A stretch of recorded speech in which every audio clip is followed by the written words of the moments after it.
Hello students, how are you all? I hope you all are safe at your home and also taking good care of your health. So students, today we are going to start a new lesson in English Gulmohar, and this lesson is lesson number 10 and name of the lesson is Running Away.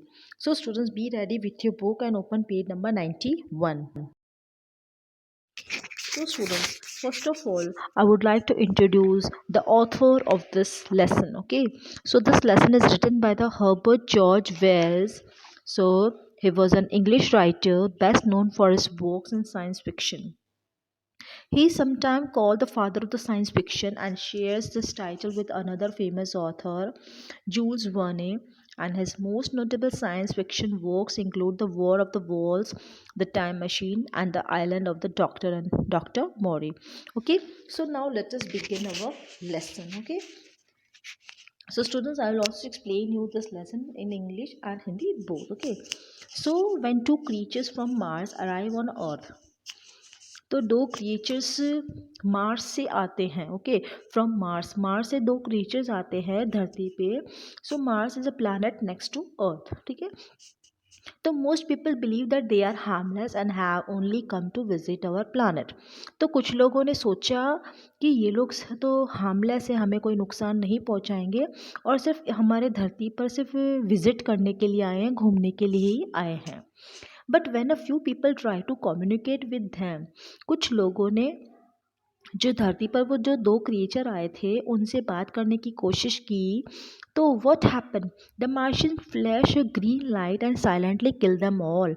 तो Martians ने क्या किया, उनके ऊपर green colour की light का flash डाला और उन्हें साइलेंटली बिना कुछ कहे मार डाला.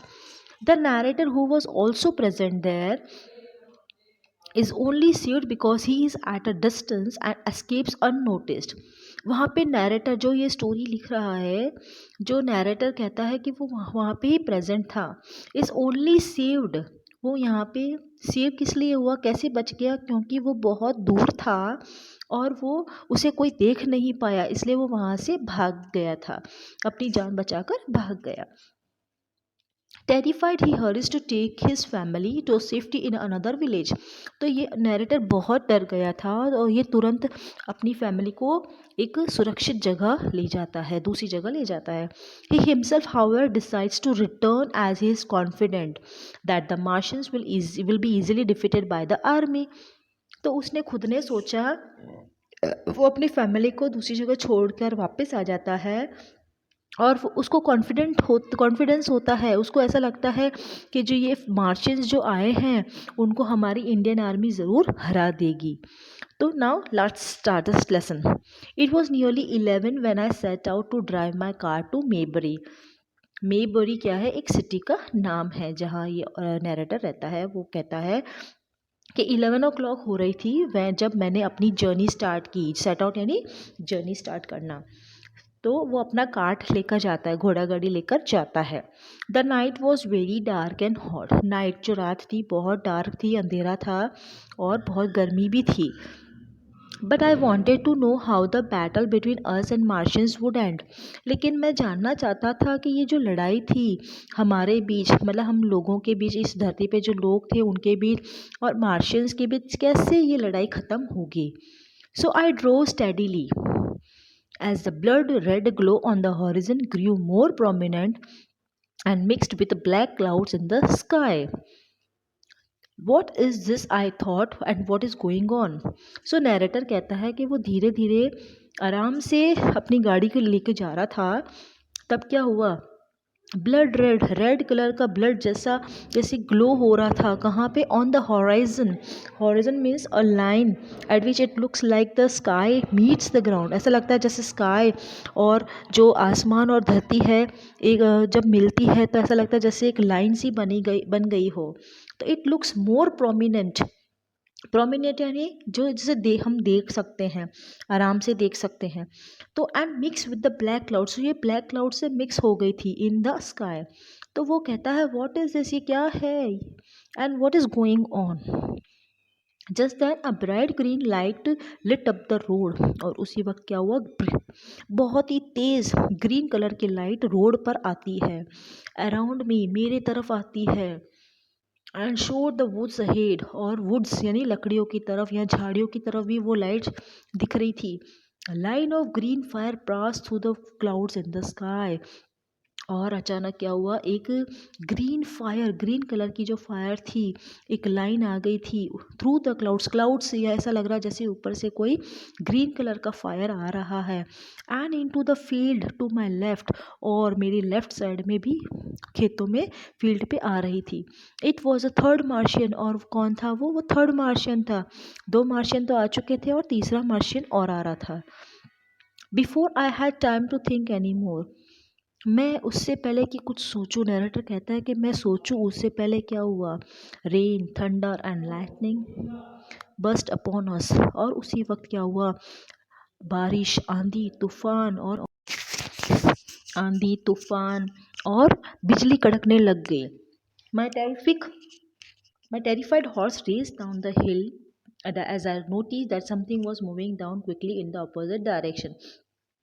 और ये सब होने के बाद क्या हुआ कि जो मेरा घोड़ा था वो बहुत ज़्यादा डर गया, और वो तुरंत उसने अपनी रेस मतलब स्पीड बढ़ा ली. वो जो मतलब फास्ट भगाने लग गया अपनी गाड़ी को, हिल की तरफ लेते हुए गया. As I notice that something was moving, और मैंने कुछ नोटिस किया कि कुछ हिल रहा है इन द अपोजिट डायरेक्शन में बहुत तेज कुछ चल रहा है. At first I thought it was the wet roof of a house. पहले तो मैंने सोचा कि वो तो शायद घर की कोई छत होगी. Then by a lightning flash, और फिर तेज बिजली चमकने लग गई. I saw a thing clear and bright, और फिर मैंने देखा कि एक सारी वस्तु, जो भी चीज़ें थी वो क्लियर यानी साफ दिखाई देने लग गई. How do I describe it, मैं उसे कैसे बताऊँ. It was an enormous tripod. ये बहुत बड़ा, इनॉर्मस यानी बहुत बड़ा ट्राईपॉड था. ट्राईपॉड यानी अ 3 लेग स्ट्रक्चर. ऐसी चीज़ थी कि उसके 3 पाँव वाले कोई स्ट्रक्चर था. ऐसी मशीन थी जिसके 3 पाँव थे. हायर देन द हाउसेस, बहुत घरों से भी बड़े बड़े. Stepping over the young trees, और जो छोटे छोटे पेड़ों के ऊपर से गुजरता हुआ आ रहा था. एंड स्मैशिंग दैम, मतलब उनको तोड़ते हुए आ रहा था. It was a walking machine, ऐसा लग रहा है ये वॉकिंग मशीन है, चलती हुई मशीन है ये. I watched in shock as another enormous tripod appeared from the woods. और मैं ये देखकर इतना शॉक रह गया, दंग रह गया कि एक और बहुत बड़ा ट्राइपॉड वुड्स से निकल के आ रहा है.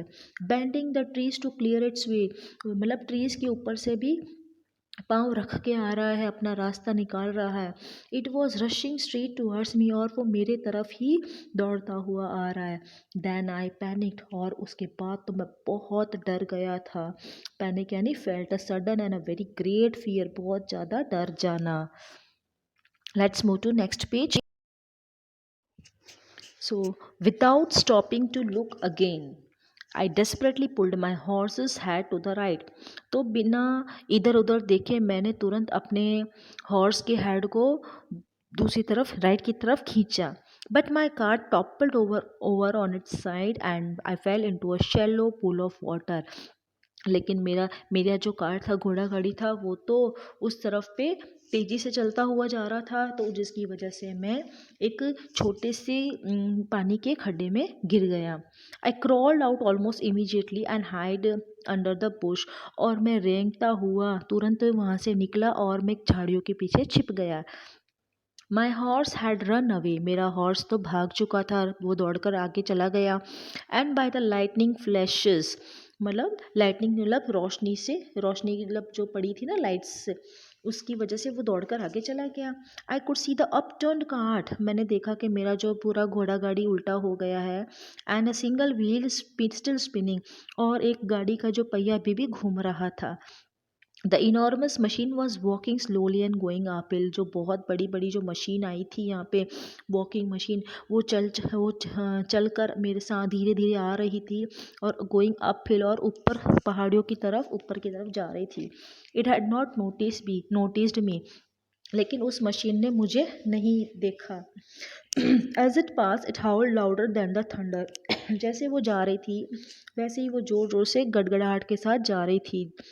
आलू आलू एंड जॉइन इट्स कंपेनियन, और एक दूसरा भी, तीनों एक साथ ज्वाइन हो जाते हैं 1/2 kilometre away. I then realise the great danger I was in, और फिर मुझे एहसास हुआ कि मैं कितने भयानक खतरे में था। And ran towards the woods, और मैं दौड़कर झाड़ियों की तरफ चला गया। I stumbled through the trees and darkness as I walk up the hillside, और मैं चुपके चुपके पेड़ों की तरफ जा रहा था, एंड डार्कनेस, अंधेरे में जा रहा था, as I walk up the hillside, पहाड़ियों की तरफ में जब मैं जा रहा था तो धीरे धीरे चुपके से मुझे जाना पड़ा। Near the top I fail over something soft, ऊपर की तरफ जब मैं पहुंचा तो मैंने कुछ सॉफ्ट कुछ महसूस किया।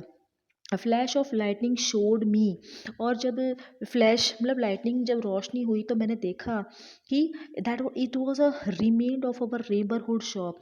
मैंने क्या देखा कि हमारे कोई नेबरहुड यानी पड़ोस में कोई शॉप थी, उसका कुछ बचा कुचा जो कुछ सामान था वो मेरे ऊपर आकर गिरा था। इट वॉज कम्प्लीटली बर्न, और जो वो था वो पूरा जल चुका था। Nervously I moved on up the hill and entered my house, और मैं बहुत ही नर्वस था, घबराया हुआ था, और मैं अपने घर पर चला गया। ट्रैम्बलिंग वायलेंटली, और मैं काँप रहा था।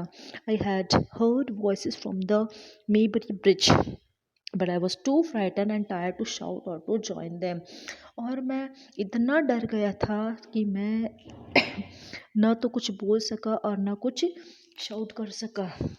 सो I went upstairs to my study, इसलिए मैं स्टडी पर चला गया ऊपर। And looked out through my window, और मैंने अपनी विंडो से देखा। The thunder storm had passed, और वो जो तूफान है वो चला गया। The tower of the Oriental College and the trees around it had gone, मैंने देखा कि जो टावर्स थे ओरिएंटल कॉलेज के और जो पेड़ थे बड़े बड़े वो सब तूफान की वजह से उड़ गए। वेरी फार अवे, बहुत दूर चले गए।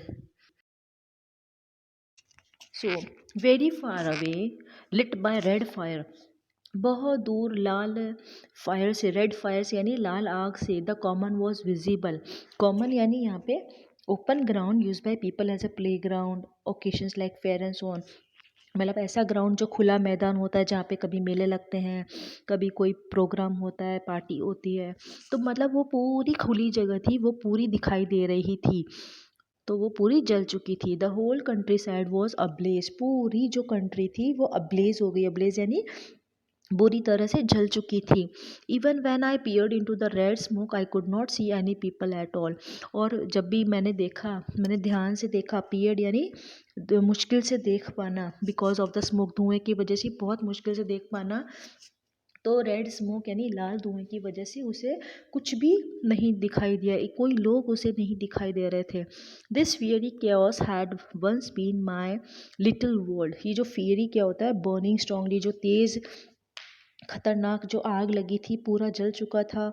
एंड केओस यानी कंप्लीट कन्फ्यूजन, तो ये इसकी वजह से क्या था, ये पूरा पहले ये जो आज ये बर्निंग हो गया है, इतना सब नष्ट हो चुका है, तो ये सब जगह क्या था, पहले मेरा लिटिल वर्ल्ड था, लेकिन आज सब कुछ ये नष्ट हो चुका है।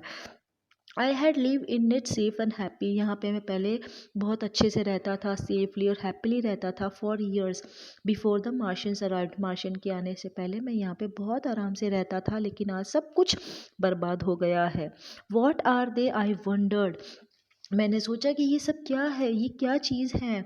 मैंने सोचा आर दे इंटेलिजेंट मशीन, क्या ये इंटेलिजेंट मशीन्स है। मैंने सोचा इंटेलिजेंट मशीन यानी machine which can think and make decisions on their own, तो ये ऐसी कोई मशीन थी जो सोच तक सकती है या डिसीजन ले सकती है। I fear this was impossible, मैंने सोचा कि ये तो इम्पॉसिबल है। और does a Martian sit inside each tripod controlling it like a robot, तो क्या ये ऐसा इस जो मशीन के अंदर ऐसा कोई व्यक्ति बैठा है जो पूरी वो सब कुछ कंट्रोल कर रहा है जैसे रोबोट को करते हैं वैसे।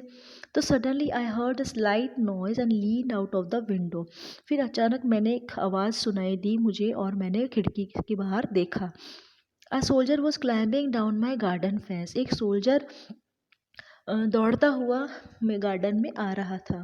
Are you trying to hide, I whispered, मैंने उसको कहा कि क्या तुम छुपने की कोशिश कर रहे हो, तो उसने कहा yes I am, come into the house I said, तो मैंने उसको कहा कि अंदर आ जाओ। I went down, open the door and let him in, और मैं नीचे गया, दरवाज़ा खोला और उसको अंदर आने दिया. What happen, I ask. We didn't have a chance, he said trembling. Not a chance. तो वो कहता है कि हमारे पास, हमको तो मौका ही नहीं मिला, हम कुछ नहीं कर सकते, अब हम क्या करें. The soldier was a part of the army sent to talk to the Martians. तो वो सोल्जर एक आर्मी का ही मेंबर था जो मार्शियन से बात करने आया था. But the Martians had flash the green light and killed everyone. लेकिन मार्शियंस ने क्या किया, सभी के ऊपर ग्रीन लाइट का फ्लैश डाला, सबको मार डाला. दैन दे वॉकड अवे, और फिर वो चले गए. The soldier had lean still till the tripods left. कई सोल्जर तो नीचे ही सोए रहे जब तक कि ट्राईपॉड्स नहीं गए. Then they got up and ran, और फिर वो खड़ा हो गया और वो भाग गया. By the time the soldier finish telling his story, it was morning. जब ये सोल्जर अपनी स्टोरी सुना रहा था तब तक सुबह हो चुकी थी. From my window we could see the 3 tripods. और मेरी विंडो से मैं 3 ट्राईपॉड्स को देख सकता था, shining in the morning light, जो सुबह मॉर्निंग लाइट में दिख रही थी. As the stood on the common, जब वो अपने पूरे खुले मैदान में खड़े थे. Examine the damage they had done, और वो लोग देख रहे थे कि उन्होंने कितना नुकसान कर दिया है, कितने लोग बचे हैं और क्या क्या यहाँ पे जल चुका है. The narrator and the soldier realise that it was very unsafe to stay in the house. अब नैरेटर और जो सोल्जर है वो उनको रियलाइज़ होता है और वो कहते हैं कि यहाँ पे रहना अब सेफ़ नहीं है, हम सुरक्षित नहीं हैं. तो वो लोग क्या करते हैं, so they packed as much food and water as they could find in the house and set off for London. तो वो लोग क्या करते हैं, वो अपने साथ बहुत सारा खाना और पानी पैक कर लेते हैं. And as they could find in the house, जितना भी उनको सब खाना और पानी मिला उतना उन्होंने पैक कर लिया और लंदन के लिए निकल पड़े. So this is the end of the story. Okay, so it was an extract from the War of the Worlds by H.G. Wells. So I hope you have understood this story. Okay, so students, those who not understood the story, so read again the story and try to understand it. Okay, goodbye.